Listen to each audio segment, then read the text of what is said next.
امام صاحب بھی لکھتے ہیں کتاب الکبائر کے اندر، فرمایا کہ رسول کائنات صلی اللہ علیہ وآلہ وسلم نے فرمایا کل قیامت کا دن ہوگا، کچھ لوگ آئیں گے جن کے پاس تہامہ پہاڑ کی مثل نیکیاں ہوں گی، یعنی اتنی زیادہ ان کے پاس نیکیاں ہوں گی، لیکن اللہ تبارک و تعالی ان کی نیکیوں کو خاک کی طرح اڑا دے گا، ختم ہو جائیں گی۔ عرض کی یا رسول اللہ صلی اللہ علیہ وسلم، یہ کیسے ہو سکتا ہے، یہ کیسے ہے؟ تو رسول کائنات صلی اللہ علیہ وآلہ وسلم نے فرمایا وہ نمازی ہوں گے، نماز ادا کرنے والے ہوں گے، صدقہ کرنے والے ہوں گے، زکوٰۃ دینے والے ہوں گے، صدقات و خیرات کرنے والے ہوں گے، لیکن اس کے ساتھ ساتھ جب انہیں کوئی حرام چیز دے گا تو وہ ہاتھ پیچھے نہیں کھینچے گا بلکہ حرام کی چیز بھی لے لیں گے۔ تو فرمایا اس وجہ سے وہ کل نیکیاں لے جائیں گے، لیکن ساری نیکیاں ان کی خاک میں اڑا دی جائیں گی۔ پتہ چلا حرام کی اتنی نحوستیں ہیں، اس لیے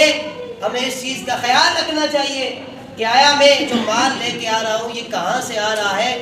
اور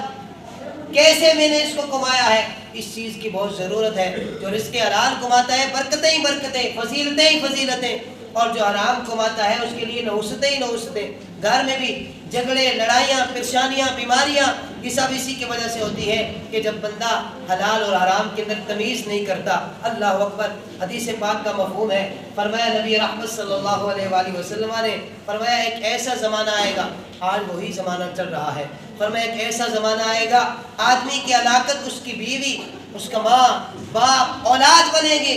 کیا؟ فرمایا وہ اس کو ہار دلائیں گے کہ تیرے ساتھ والوں نے تو بنگلے بنا دیے، کوٹھیاں بنا لی، گاڑیاں لے لی، اور تو ایماندار بنتا پھرتا ہے، ہم ابھی تک اسی پرانے گھر میں رہتے ہیں۔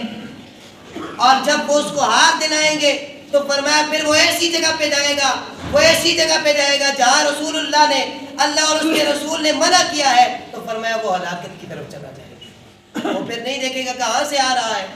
تو یعنی یہ ایک ایسا زمانہ بھی آ جائے گا، آج بھی ایسا ہی زمانہ ہے۔ ہم لوگ دین میں تو اپنے سے آگے والے کو نہیں دیکھتے، لیکن دنیا میں اپنے سے آگے والے کو دیکھتے ہیں، جبکہ چاہیے تو یہ کہ دین میں اپنے سے آگے والے کو دیکھنا چاہیے، دنیا میں اپنے سے پیچھے والے کو دیکھنا چاہیے کہ اللہ تبارک و تعالی نے مجھے اتنا کچھ دیا ہے، اللہ اکبر۔ ہم دنیا کے حص میں ہیں، لیکن یہ بھی دیکھنا چاہیے کہ کہاں سے آ رہا ہے، حلال ہے یا حرام ہے، اس کی تمیز کرنا بہت ضروری ہے۔